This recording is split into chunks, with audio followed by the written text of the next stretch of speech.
Hi everyone, my name is Purdy and I'm head of program at Tech Hub. Today I am here with James, who's an investor at KM Capital, and we're going to talk to you a little bit about the terminology that a lot of investors use and demystify a little bit of that terminology as well.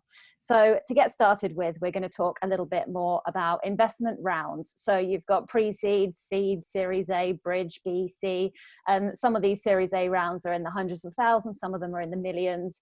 And people don't really know where they stand in this country. There's a lot of investors that use different names and different amounts. So can you kind of help us understand a bit more about the terminology there? Yeah, definitely. I'll certainly try to. I think there should be, and I think it's amazing that you do kind of bits like this. I think there should be more of this. I think some of the terminology, and I've experienced this myself when I came into this industry, is kind of needlessly opaque, if you like, or a little bit inaccessible. It probably looks harder than it is from the outside to grasp and navigate your way through. So what I kind of did to work my way around that and learn it is just to get stuck in, do the reading. There's plenty of resources out there that you can kind of go and read and get stuck into. But I definitely agree that it's a little bit more opaque than it needs to be. Yeah. Okay. So what for you and your fund, you say that you invest at seed level. So what does that actually mean to you? And it's, to us, so again, like a really broad question, I think. And initially, like having an A, B, C, D, and E round was just, A was round 1, B was round 2, C was round 3. I think as more capital has come into the industry, you then get, okay, we need to define what happens before that A round. I guess if companies as standard were raising, say, I don't know, $5 million at their A, but what do you call that? $250,000 to just get you started. So you get terms like pre-seed and seed. So in terms of what we understand by seed, again, like super early stage business. It's probably raised no more than £2 or £3 million. I wouldn't have thought. It'll have it at the later end. It will have customers probably. It won't be doing lots and lots of revenue, but it'll have some customer metrics for us to kind of have a look at. How much are customers using your product? What are they getting out of it? And I think when you start getting into businesses that have just built a bit of a wireframe product, just really built a prototype, if you like, that's what I would think of more as a pre-seed investment. You kind of 100 grand up to 200, 250 is probably to us a pre-seed.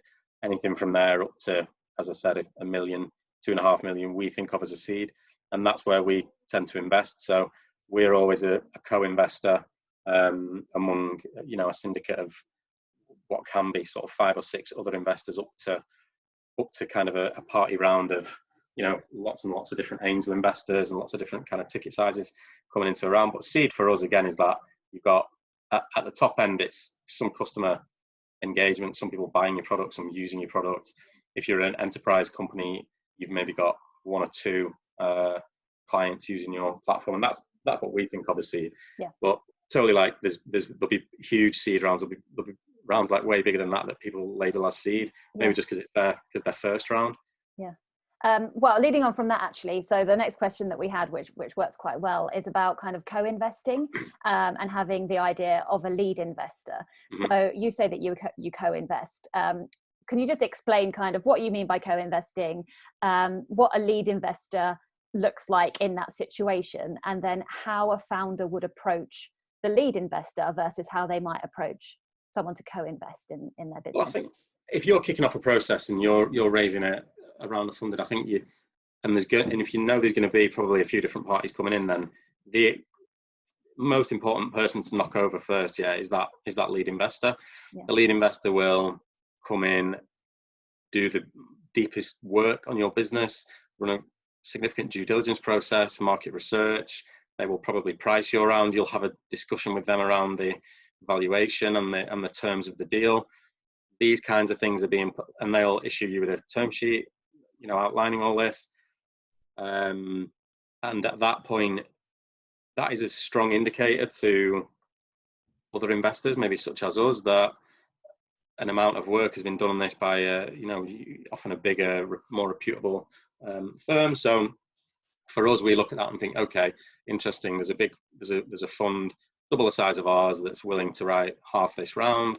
and it's more of a in or out process for us by them. We see this term sheet, we have a look and we say, okay, do these deal terms suit with us? Do we think they're fair? What kind of work do we need to do on them? And then it's kind of more of an in or out with us. It's more of a, again, going back to, well, again, I've kind of thought previously, it's important for us to kind of get to know that founder. So it's less for us about doing the deep market research and the heavy due diligence that you need to do to lead around. And it's a case of, okay, here's the terms, do we like them or not? Yeah. And then what do we think of the founding team and the market? Yeah. So I think, and I'm quite upfront with this when I'm talking to founders, you know, if you're just kicking off a process, I think it's really, really important to get that lead knocked over if you're going to be someone who syndicates around and pieces around together, because you could end up having a lead writing 30-40% of your round, and then a number, like a big number of people coming in off the back of that. And that's probably more prevalent when we operate, because we're at the smaller end. So we co-invest with a lot of angel investors frequently, who might be writing sort of 10, 20 grand checks, and there might be 7 or 8 of them in a round with us, you know, writing 150, and then somebody else coming and doing 400 or 500. I think if you're a really strong company and you're showing kind of outsized growth signs, then it might be that you don't need to syndicate anything. You're part of a competitive process. Somebody comes in and just writes your total round. You know, there's plenty of funds who don't co-invest and will just come in and fill your whole funding round depending on what your business is doing. That was going to be my follow-up question, actually, which is that if you are a lead investor, do you think it's more attractive to have others co-investing with you from a sharing the risk perspective, or do you think it's just down to the individual situation as to whether they would want? Yeah, I suppose there's benefits. There's benefits to both, I guess. Like there's a certain funds who'll just write the whole round. They think, well, if we've got conviction in this, why do we need to de-risk it? Why do we need the extra comfort of this founder convincing a bunch of other people with smaller funds than us? If we like it, let's just dive in and do it and share all the ups and retain all the upside. I guess on the other hand, it's if you can bring in some kind of really motivated other co-investors with you, then you're going to get the strength of their network. So like if we make an investment, whether it's 50K or 250, whether it's a really small check of 50 grand or the top end of our scale of like a 250 or a 300, we're still going to do the same sort of connecting for that company. We're still going to open them up to our network as we would have. We're still going to be there and take calls and try and help that company out where we can. So it can be useful, I guess, for that other investor to have those other voices, and you never know what will come of having extra connections involved, I guess. Yeah, I mean, for them, I guess it's just another opportunity for the business that they've invested in to be successful, if there's someone else that can connect them with potential customers or that kind of thing. And we hope that kind of resonates with other funders. So again, like in our position, I'll make reference to the fashion group that we sprouted out as a result of, you know, and I think some of our heritage in fashion and e-commerce and knowledge of that world and how businesses in that world think are really useful. I think we've got real deep first-hand knowledge of how those businesses work. And if you're a company who has a lead investor selling into a retailer, then I think we're a great co-investor to have involved on that basis. Yeah. One of the other questions that we have, which you just touched on very briefly just then with the whole lead investor thing, is about valuation. So one of the terms that comes up a lot when you're talking about investment is your valuation. And obviously when you're initially pitching for business, the number seems to be a bit like plucked out of the sky.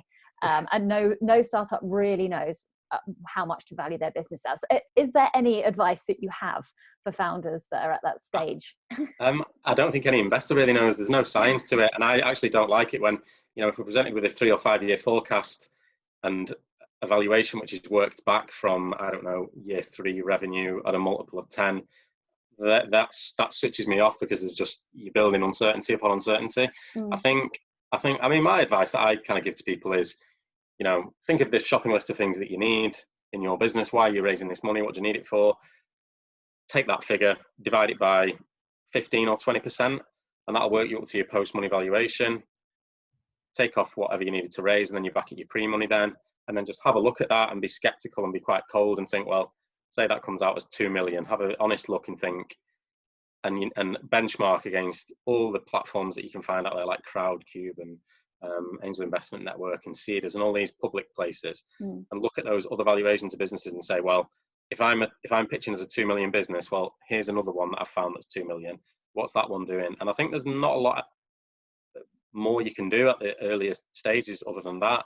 Yeah. I think at this real early stages where we're investing at, arguing over a 3 or a 2 million valuation is kind of academic if the business is going to become a 4 or 500 million pound business. You know, if a company is going to be the rocket ship in your fund, then arguing over the first valuation is kind of a moot point. But I think it's sometimes a credibility thing. You know, I can review a deck and a forecast, and then the valuation kind of just really outstrips what I expected it would be, and it makes, in my mind, people just lose a little bit of credibility. So I think it's not an easy thing to do, but I just think valuing your business is not a science. It's a trade-off. It's about what someone else is willing to pay. I think you need to get kind of friendly people in the space to kind of validate that for you and have a look at that. You know, you do your sums, you work it out, and that 15-20% number I was talking about before, I think that's off the back of a lot of data that Seed Legals has generated on kind of the average equity given away at a seed round, for example. So work that back and just have a cold look and see, do I think this business is worth the number that I've put on it, and what will people think when I tell them that is my valuation?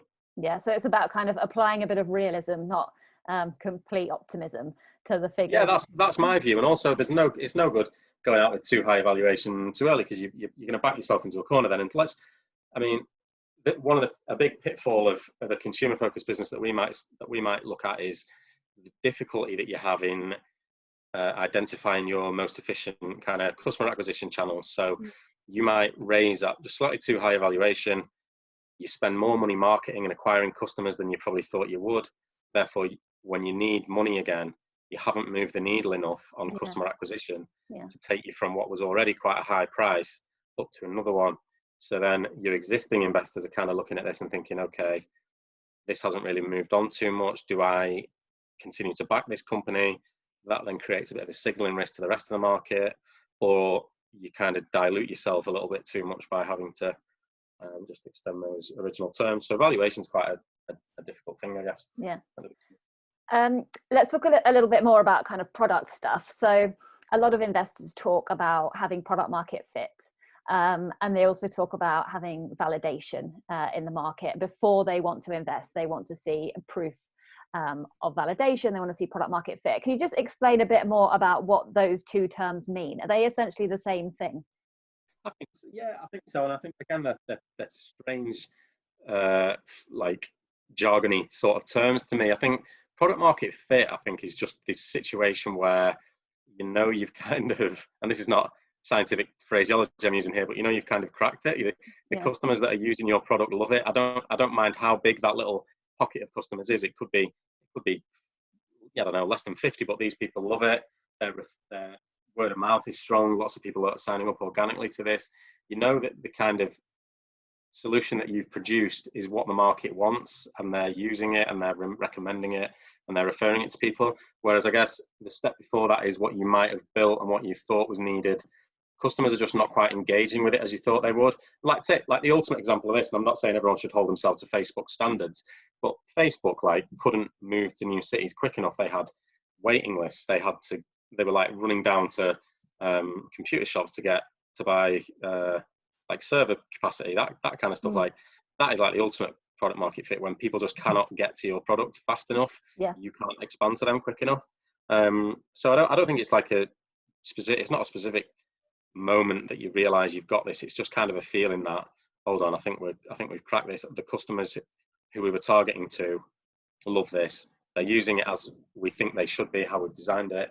They're recommending it to everyone they know, and we're kind of struggling a little bit to keep up with demand. I think probably that's when you've hit that. And then validation is just, you know, I make that comment, you know, we get people within our network to validate things for us, just to due diligence it a bit, just to have a look, have a glance over something and say, I like this. I'd kind of give this a bit of a tick in the box. Yeah. Basically. Cool. And then just back to the final question, back to the earliest stage. So probably a bit early for you, but people that are looking for pre-seed investment or some angel money. Some of the terminology that's thrown around is MVP, so minimum viable product, or POC, a proof of concept. Can you just talk a little bit more about what that actually is, what it means, and what level you think people should be at when they're going after that first money? I think you can do that when you've got a proof of concept or an MVP. Like, I think of a proof of concept as just like a trial of a solution which doesn't use the technology that you intend to fulfill it with long term, if that makes sense. So, using an Excel spreadsheet rather than building your own database or something. Precisely, yeah, exactly that. So that's kind of your proof of concept. You ran the process on a really small scale, something that you could manage on that Excel spreadsheet. People liked it, people paid for it, you got some good metrics out of it. That was your kind of proof of concept. Your MVP is probably like a really rudimentary, not so sturdy tech platform. And then eventually your longer term product is the all singing, all dancing product that you're going to be developing and iterating over the next few years when you keep getting different chances of investment. That's what I understand those terms to be. Yeah, cool. Thank you very much. I think that's really useful for people that just hear some of these words bandied about and aren't quite sure exactly what they mean or how to proceed with them. And another thing that I'm wary of, like if you Google these terms, you will get precise definitions from different people in Google. Like I wouldn't buy any of that. I would read as many as you can and kind of just blend your own and realize that people interpret these things differently and they're not scientific. They're not scientific things. That's what we always say at Tech Hub, like just speak to as many people as possible that are either helpful in the ecosystem or that are in the same boat as you, and see what they say about all these kinds of things, and then like crowdsource the answers and then figure out what you think based off that. I think that's absolutely sound advice. Yeah, I think that's exactly the right thing to do, personally. Cool. Thank you, James. No, thank you.